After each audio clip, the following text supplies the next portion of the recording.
Buen día, soy el profesor Edinson Dugarte, adscrito a la Cátedra de Telecomunicaciones de la Escuela de Ingeniería Eléctrica de la Universidad de los Andes. Bienvenidos.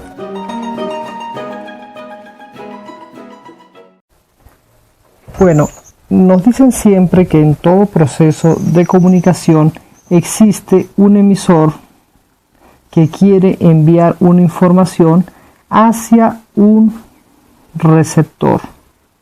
En medio de estos dos, nosotros vamos a encontrar el medio de transmisión, que va a ser el canal. Este canal puede ser un medio guiado o puede ser un medio no guiado, sabiendo que los medios no guiados normalmente son los sistemas inalámbricos y los medios guiados normalmente son los sistemas alámbricos, las fibras ópticas, las guías de ondas, todo aquello, ¿no?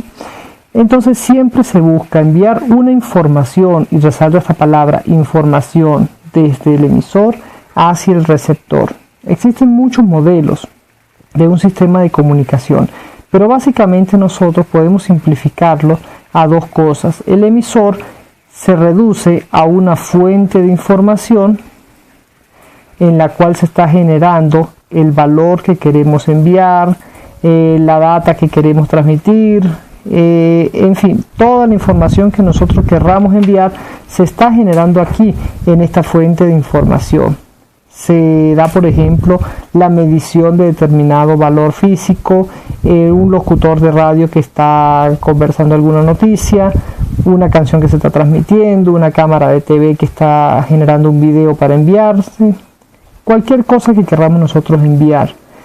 Esta fuente de información traduce lo que queremos enviar, esa información entendible para el ser humano, entendible para una computadora, eso se traduce a una señal eléctrica que pasa luego a un bloque modulador. Este bloque modulador se encarga de acondicionar la señal eléctrica que se está produciendo aquí en la fuente de información para poder enviarla hacia el medio físico, para poder enviarla hacia este canal. Estas dos cosas que están acá es lo que podemos resumir como un emisor en un sistema de comunicaciones, de un sistema de telecomunicaciones. Luego que salimos del canal, pasamos por un demodulador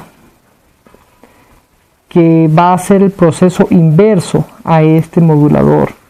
Va a acondicionar la señal para que sea luego entendible por un destino final aquí, que pudiese ser de pronto un centro de control si estamos controlando alguna variable acá, puede ser un radio escucha si estamos aquí hablando de un locutor de radio, puede ser una persona mirando su televisión si estamos hablando aquí de una cámara de TV, cualquier cosa que nos podamos imaginar en lo cual se envía información desde acá hasta acá.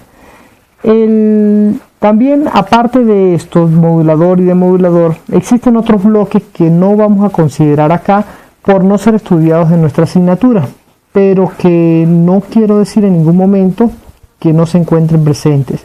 Existen los codificadores, existen los codificadores de bloque, codificadores de canal, existen encriptadores si se quiere enviar una información encriptada, cualquier cantidad de cosas en todo sistema de comunicación. Ahora, lo que se ha de resaltar es que a partir de este punto y hasta este punto, nosotros vamos a tener acá una señal eléctrica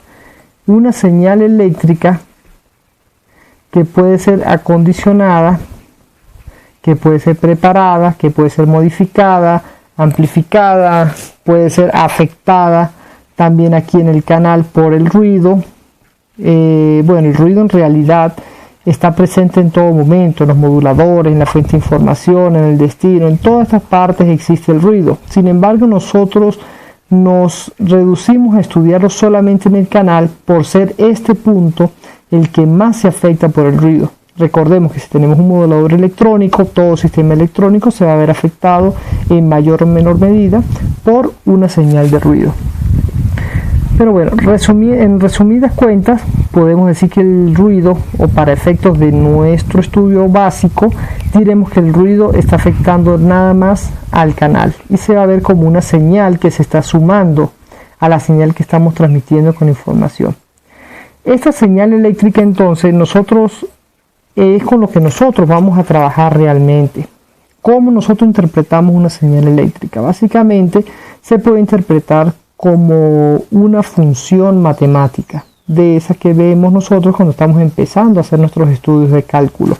Es decir, aquello que nosotros recordamos como y igual a f de x. Decíamos nosotros que teníamos una y igual a la f de x, donde la x iba a ser nuestra variable independiente y donde nuestra y iba a ser nuestra variable dependiente, porque dependía de la función que esté aquí. Esta función, esta forma, es lo que me va a dar mi señal eléctrica. La señal eléctrica no es más que un voltaje o una intensidad de corriente que está variando con respecto al tiempo y cuya variación va a depender de la fuente de información que se esté dando aquí.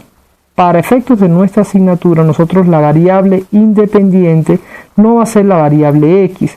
Nosotros vamos a estudiar la variable t para referirnos al tiempo, el cual también va a estar dado o va a ser estudiado en variables segundos, y vamos también a tener en ciertas ocasiones la variable f, que va a ser estudiada como la frecuencia, y esa frecuencia para nuestro estudio la vamos a utilizar en unidades Hertz, porque va a ser una frecuencia lineal. Ahora bien, en el estudio de funciones debemos recordar algunas operaciones básicas que nosotros ejecutamos, entendiéndose por ella la rotación, que es cuando teníamos una función, por decir algo, digamos una función x. Nótense que aquí x no es la variable independiente, x va a ser el nombre de una función como tal. Digamos que tenemos una señal x de menos t.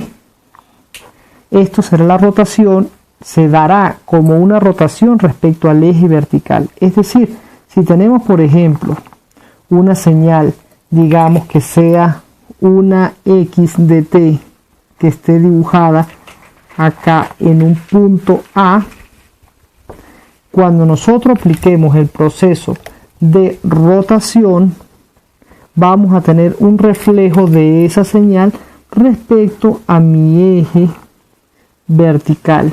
Este eje es este mismo eje. Entonces diremos que la nueva señal x de menos t va a ser esta misma señal, pero al reflejarse respecto a ese eje vertical, vamos a tener aquí en menos a. Otro proceso básico que nosotros encontramos es el proceso de escalamiento. El escalamiento ocurre cuando tenemos una señal, digamos que va a ser la señal h de a multiplicado por t. Eso ocurre, esto lo que me va a hacer es un escalamiento horizontal de mi señal. Es decir, si yo tengo una señal, digamos que se llame mi señal h de t y está dibujada entre un punto menos 1 y 1, cuando pasa el proceso de escalamiento, básicamente esa señal va a pasar a modificarse horizontalmente con una medida, digamos que h de a por t, simplemente ampliándose hacia los lados, donde este punto va a ser el punto A y este va a ser el punto menos A por 1 y A multiplicado por 1, este que tenemos acá. Otro proceso básico que nosotros encontramos es el de traslación. La traslación me permite a mí mover una señal sobre el eje horizontal. Es decir, si tenemos, por ejemplo, una g de t menos a, eso me va a hacer un movimiento sobre el eje horizontal. Digamos que tenemos aquí una función que será la función g de t y está dibujada acá sobre un punto 2, por poner un ejemplo. Cuando nosotros realicemos el proceso de traslación, vamos a tener que esa nueva señal va a dibujarse con un movimiento horizontal de g de t menos a.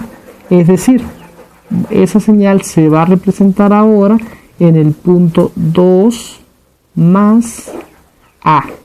Se va a mover a unidades hacia la derecha. Note que si es negativo, el movimiento va a ser hacia la derecha. Si este valor en vez de ser negativo, esto fuera un positivo, el movimiento sería hacia la izquierda.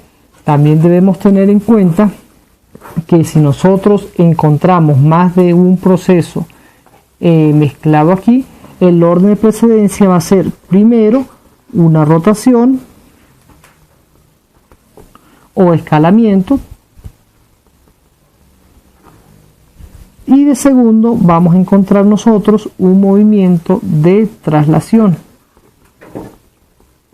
Es decir, si tenemos una señal que por ejemplo fuera una h de menos t más a, debemos primero sacarle este factor común acá, diciendo que esto va a ser h de menos t menos a.